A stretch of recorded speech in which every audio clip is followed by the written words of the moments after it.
All right, so like they mentioned in today's presentation, we'll be highlighting what's new in Hawaii elections.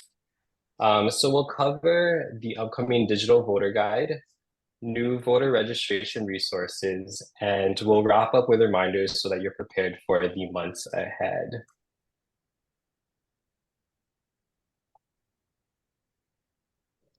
Okay, so we'll start off with the digital voter guide.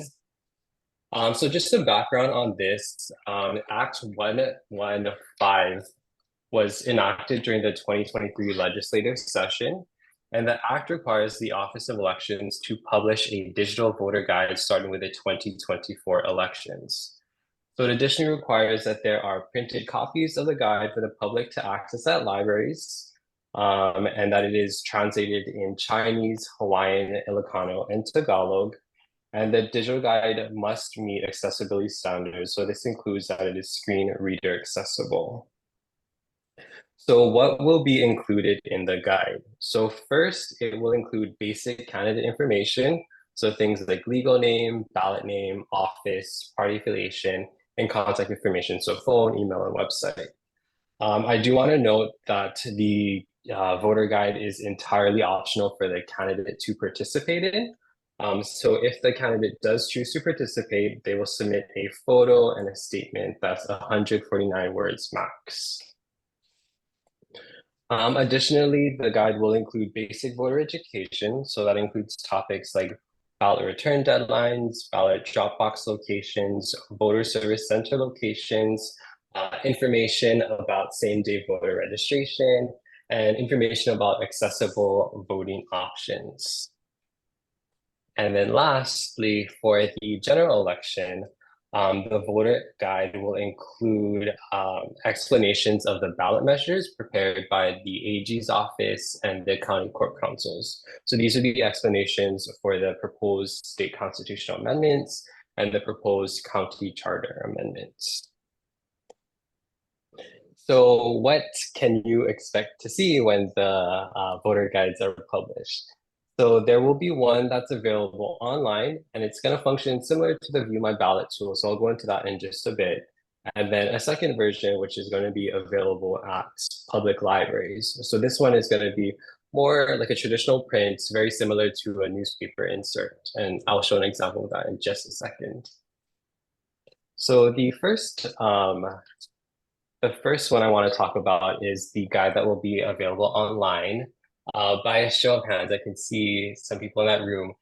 Do you folks, or have you folks used the View My Ballot tool in past elections? Yeah, I see some hands. Perfect. Okay. So if you're not familiar with the View My Ballot tool, we put it up closer to election, to when the ballots are mailed to homes. And what it allows is for voters to type in their residence address, and then it will populate your voting district, and then you can even see a sample of your ballot. So it's really helpful. So when you prepare to have your ballot arrive at home, you can actually study the candidates, study the questions. And so when your ballot arrives, you're going to be an expert. You know exactly what to mark. You won't make any mistakes. So we have that tool available every election.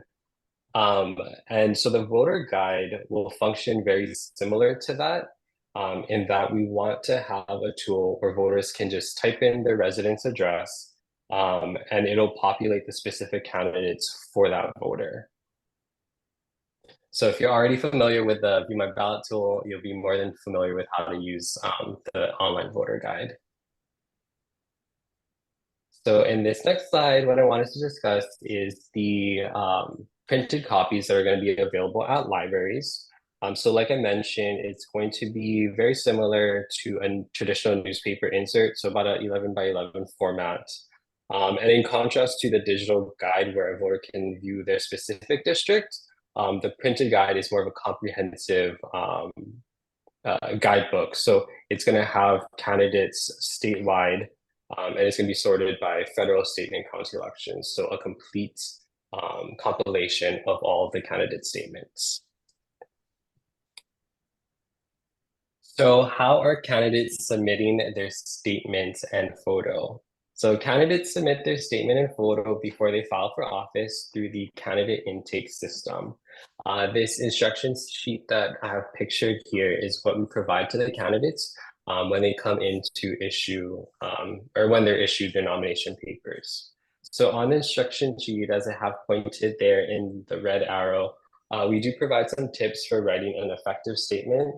This includes to treat this as a resume, offer your vision and be positive, think of what you want to accomplish if elected, and to avoid criticism of your opponent.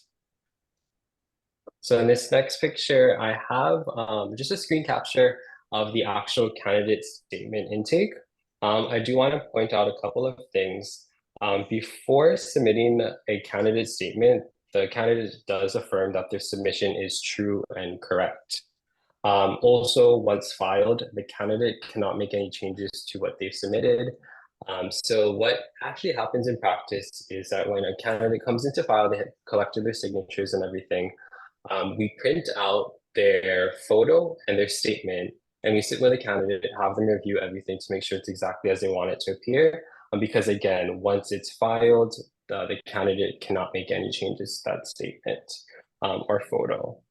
And then lastly, for candidates that move on to the general election, the same photo and statement that they've submitted in the primary election will be also used for the general election. So that's just to give you guys some context, but I know we're eager to know about when it's going to be released. So the release dates are going to be in line with certain deadlines, right? So the digital guide will be published to the website in line with when the military and overseas ballots are received. So that's the 45 days before the election. And then the printed guide will be available at libraries in line with when mail ballots arrive to home. So that's about 18 days before the election. So for the primary election, it'll be published to the website June 24th, and the print available will be available at libraries July 17th. And then for the general election, it will be published to the website September 18th, and then available at libraries October 15th. All right, so that was our voter guide section. And of course, we'll have a time for questions at the end of the presentation. But what I wanted to move on to next is to share just some updates on new resources that have been relaunched and resources that are available this year. So first off, voter resources are now available in Hawaiian. So we have the voter registration application pictured here. And then we also have the absentee ballot application. Another resource I don't have pictured here, but it is on our website, is our voting by mail brochure. So it's a really, really great guide for someone that's new to voting in Hawaii, new to voting by mail. It just is an explainer of that process. So all of the Hawaiian materials are available, as I mentioned, at elections.hawaii.gov.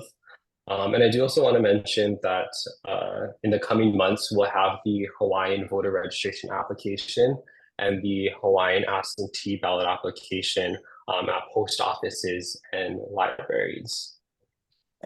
So what I do want to point out too is that if a voter were to complete a Hawaiian voter registration application, this would indicate to the County Elections Division that voter wanted a Hawaiian ballot. So we do have Hawaiian ballots now available statewide for voters. Okay, and then next is our office's e-newsletter. I know a couple of you in this room and in this chat are subscribers to this. You're more than familiar with this, but it was started in 2022, and we've continued with new releases this year. So far we've covered tips on how to prepare and have a stress-free election, an explainer about the candidate filing process, and a recent release we had was to dispel common election rumors. So the newsletter is released once monthly, and you can sign up for it under our news section page. And the archive of past e-newsletters is also on the website. So if you wanted to review some of our past releases, you can see them there. And then I just wanted to also highlight some of our online resources. Um, we have the candidate report, which is updated daily. So you folks can keep track of who's issued and who's filed. We also have we have the district specific maps. So I know the previous maps showed kind of like chunks of the island. So oftentimes districts were split between maps. So now we have each congressional district, Senate district, House district gets their own map. So I know a lot of candidates and campaigns are really, really happy about this resource. We've gotten a lot of positive feedback on that. And then I also wanted to mention that we have new general information pages on our website. So things like election security, rumors versus facts, great resources to point people to or to review yourself. And then upcoming, which I have pictured here, is our accessibility brochure. So this is one of our latest resources, and it will be posted on our website in the coming weeks. We're working on getting translations for this document as we speak. So once available, it's a really, really great resource, outlines the three methods for someone to vote accessibly. So vote accessibly at home with assistance, voting at a voter service center using an accessible ballot marking device, and then requesting an electronic accessible ballot. So great resources, really proud of this. Again, it'll be posted to our website in the coming weeks. And then lastly, we wanted to go over some key reminders to set you up for a stress-free election. So first and foremost, something we harp on about all the time is to check your voter registration. We encourage everyone to make a habit out of checking your registration every election year. In our view, it's the easiest way for you to play a role in keeping our voter registration rolls accurate. If you have moved, changed your mailing address, got married, so your name changed, all of those things would require that you update your voter registration, and that would ensure that you get your ballot for both the primary and general election. Updating your registration is very, very simple. So if you have a Hawaii driver's license or state ID, simply use the online voter registration system. For voters that don't have a Hawaii driver's license or state ID, so I know sometimes new residents or military don't have that, they could utilize a voter registration paper application, printable from the website, elections.hawaii.gov, or you can pick one up from the post office or library. And for voters that already anticipate that you'll be away during the election season, say you're vacationing, maybe traveling for work, it's never too early to request an absentee ballot. Get that done as soon as possible. That way you can ensure that you're all set and you'll receive your ballot to your alternate address. So same as the voter registration application, the absentee ballot application is available at the post office or libraries, or you can print it out from our website as well. And then the final thing I wanted to leave you folks with is we highly encourage everyone to sign up for ballot tracking alerts. So I have pictured here our ballot tracking sign up. And the ballot tracking, the direct URL for that is hawaii.ballottracks.net, but we do have it linked on our website as well, so you don't have to remember that. But what we encourage you to do is to sign up for this because it helps you keep track of your ballot throughout the election season, right? So you'll know when the ballot is being sent to you. You'll know that when the county elections division has received it and is ready for counting.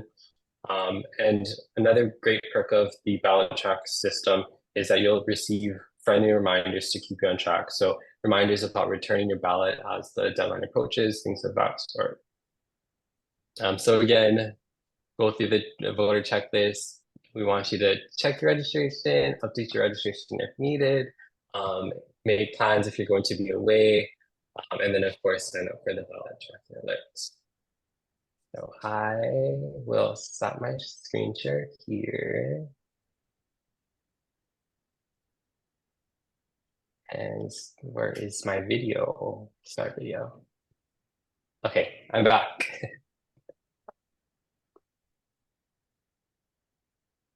I Ooh, just wanted to add thanks, guys. Go ahead. I just wanted to add that you can also update your registration when you renew your driver's license. So we do have automatic voter registration in Hawaii. Did you want to show them the newspaper? Oh, yes. Thank you for reminding me.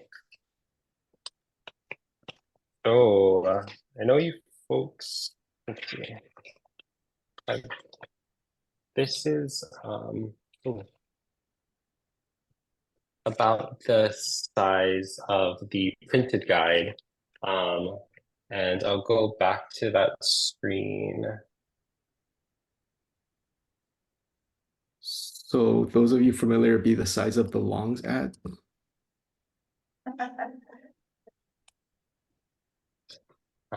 Yes, so this would be the format.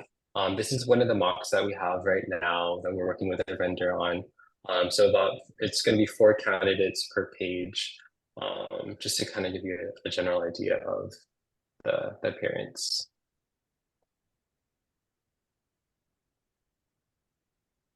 Yeah, but if you folks have any questions, we're happy to stick around for some questions. Sure, actually, we have some questions. When people signed up for the meeting, either the screen. yeah, either going to show us going to be here in person or they're going to be by Zoom.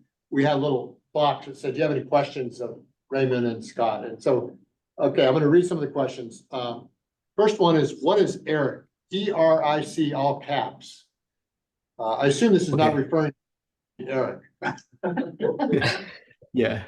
So ERIC is an electronic voter registration sharing system that is on a nation. It's a nonprofit that is states joined ERIC. So currently there are 24 states that joined ERIC, and what they would do is basically share information amongst states that are members. So if, for example, I move to the mainland and sign up for a driver's license on the mainland, ERIC will inform Hawaii that I did that, so therefore I should not be a registered voter in Hawaii, so that the process can be started to remove the voters. So it's basically an information sharing system that states would have to join so that they could have access. Because currently we have 50 voter registration systems that are not really connected.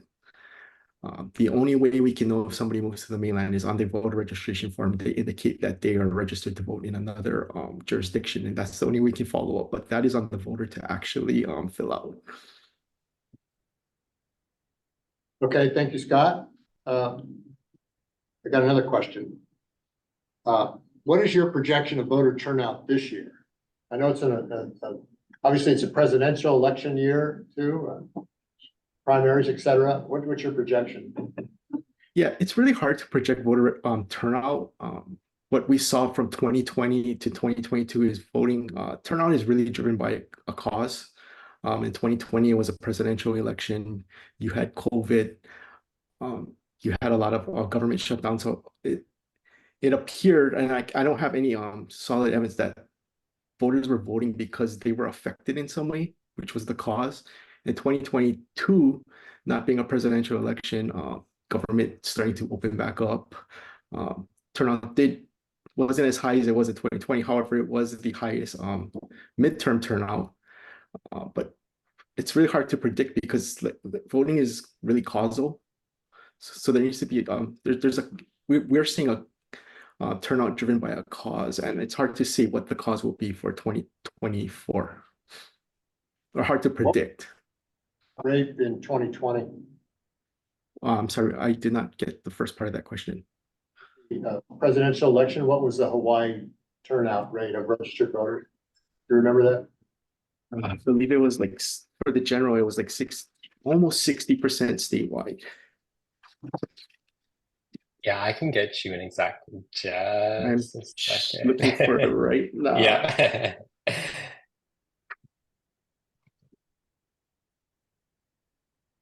So 2020,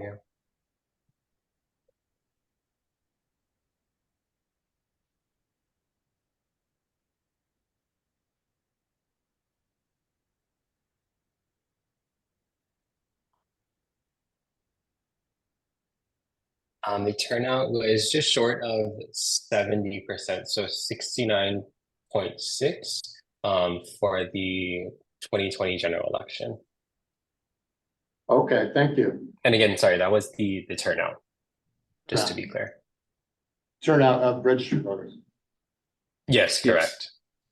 Okay, thank you. Digital voters guide question. Are candidates actually sending in the info? Yeah, I mean, I can only speak as to my experience filing candidates on Oahu. But I have not had a single person that has decided to opt out for the guide. More often than not, we're getting people that are surprised by its implementation and happy for it. I mean, essentially, it's free campaigning, right? So, to them, it's something that they willingly want to partake in. But I have not found a single candidate that has opted out of submitting a statement or photo. So, really great participation. Wonderful. Which areas of the state have the fewest registered voters? What are the demographics of the under-registered? Do we have statistics on that?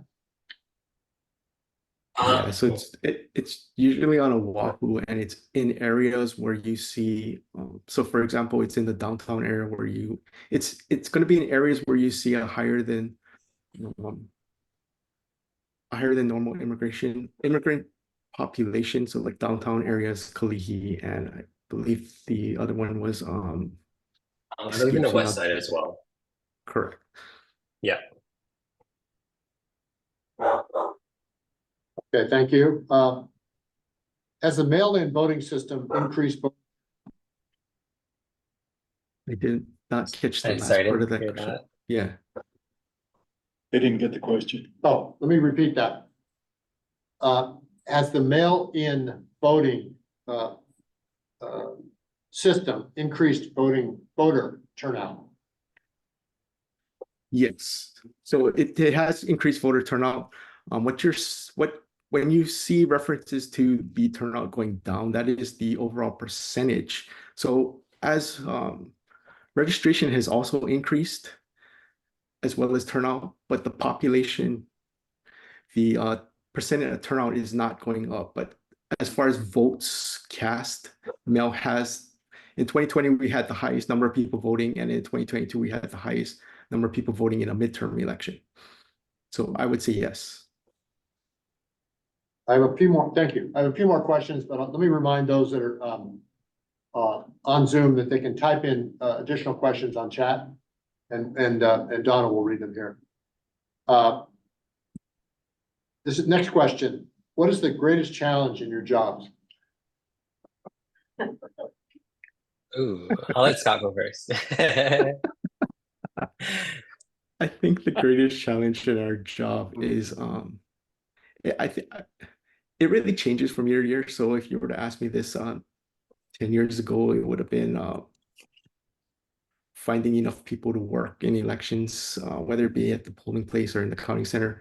Lately, it's slowly morphed to combating misinformation, just getting the right information out there, and making sure that the right information is out there. Yeah, I completely am going to piggyback off of that.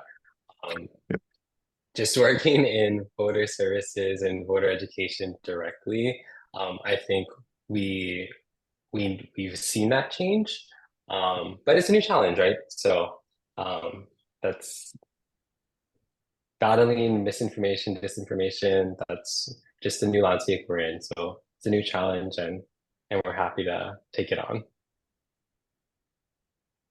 Okay, thank you. Is there a way that either of you can think about how the League of Women Voters can collaborate with the state elections office to get timely information about candidates and measures? And we do a vote 111 you may be familiar with as well. Do you have any suggestions to collaborate more? Go ahead. So Donna, No. Go ahead. Go ahead, answer the question. I'm sorry. Okay. I guess the quickest way would be to tie back the vote 411 to our digital voter guide. I know our digital voter guide isn't going to be available to closer to the elections, 45 days prior to the election. But one of the ways is just to tie it back to the digital voter guide so that that information can get out there.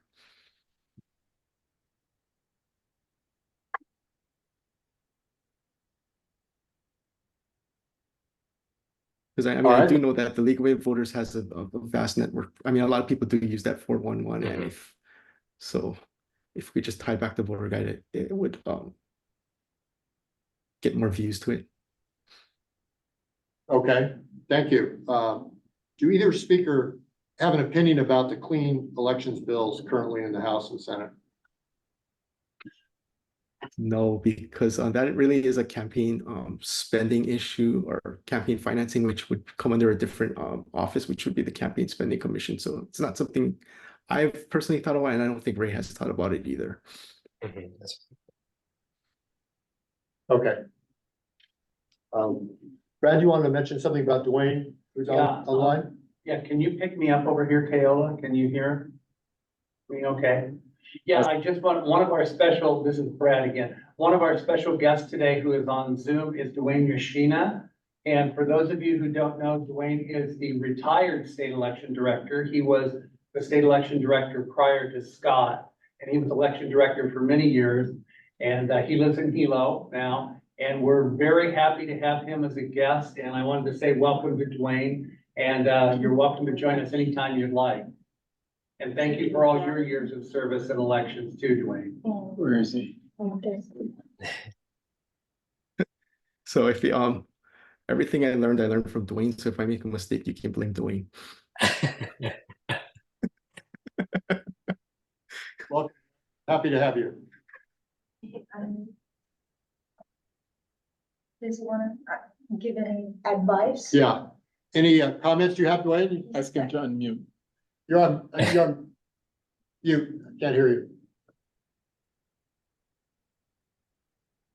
That's good. I really have no comment because Scott has been excellent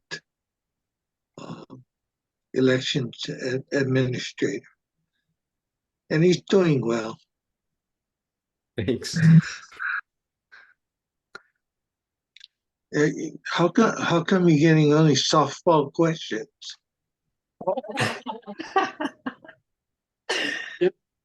So we have some additional questions. Anything else? Dwayne, thank you for your comments.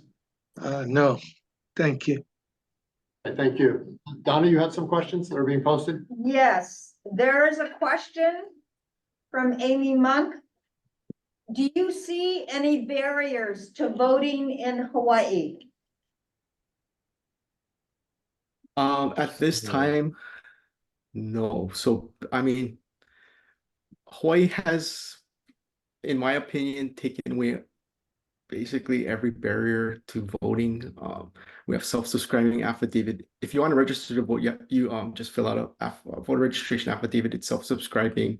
Even if you miss the voter registration deadline, you can register in person at a voter service center. We've previously, in a polling place, we had no excuse absentee voting. And now we have all vote by mail. So ballots do get automatically mailed to registered voters at their mailing address. So at this point in time, I don't see any barriers. I mean, that's not to say a new one will pop up in the future, but as Dwayne would say, we were at the forefront of removing all those barriers many years ago. Yeah, I definitely have to agree with that. I mean, in just looking at other states comparatively, states that, no excuse absentee voting is not an option. So people have to have a reason to vote absentee, things of that sort. The fact that Hawaii voters have the option, or I'm sorry, are automatically sent a mail ballot. I really do think we're at the forefront of making elections accessible. And I forgot to add, when you go to renew your driver's license, you can also register to vote there too. Right. Automatically. Another question from Sue Irvine. Have HRS laws regarding observers been updated post vote by mail? And if not, is the Office of Elections working on this? So we've always had a, ro- a robust observer program.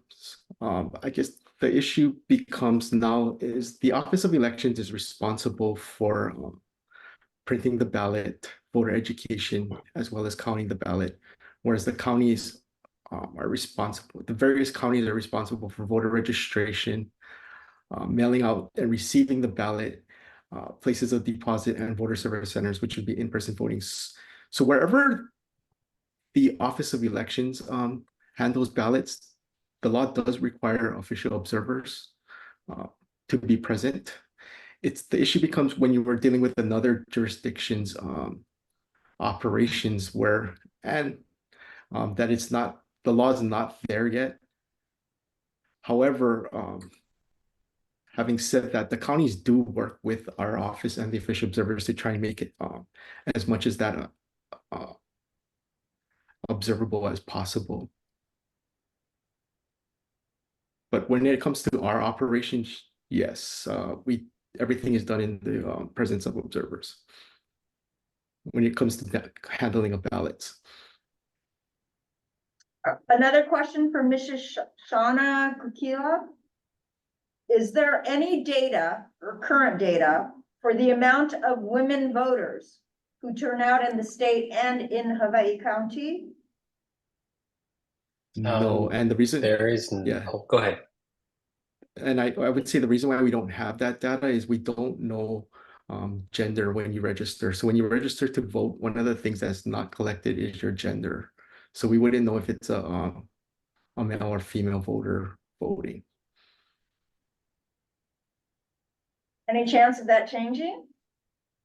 You know, the trend nationwide is to not collect that data because it really, I mean, it's not something I think with the changing times, right? I think that maybe when was that removed from the application? I want to say more than a while ago. It's been in a number of election cycles already since that was removed from the voter registration application. And we followed the national application, the voter registration application, and additionally, it doesn't add any layer of security to know which gender is voting or what the gender of the person is.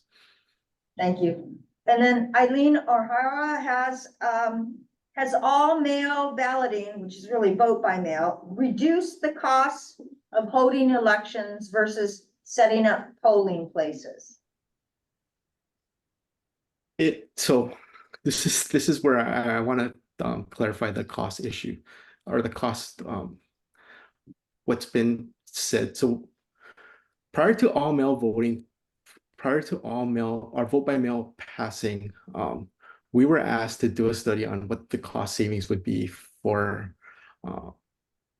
switching over to mail.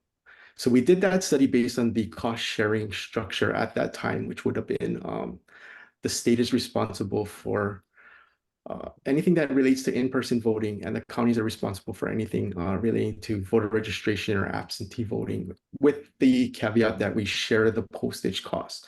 So when we did our savings analysis, we estimated a savings based on that, which would have taken away the polling places. However, when all mail passed, the cost sharing structure changed. So everything now is split 50-50 between the state and the counties. So therefore, the savings the state would have saw wasn't really realized because of the cost sharing structure was changed from the way it used to be to 50-50 right down the middle between the state and the counties. So there hasn't, on a total level cost, there hasn't been a cost savings. But if we were to have the same cost sharing structure, the state would have saved money. However, the counties would have had to pay more. So no, overall there hasn't been a cost.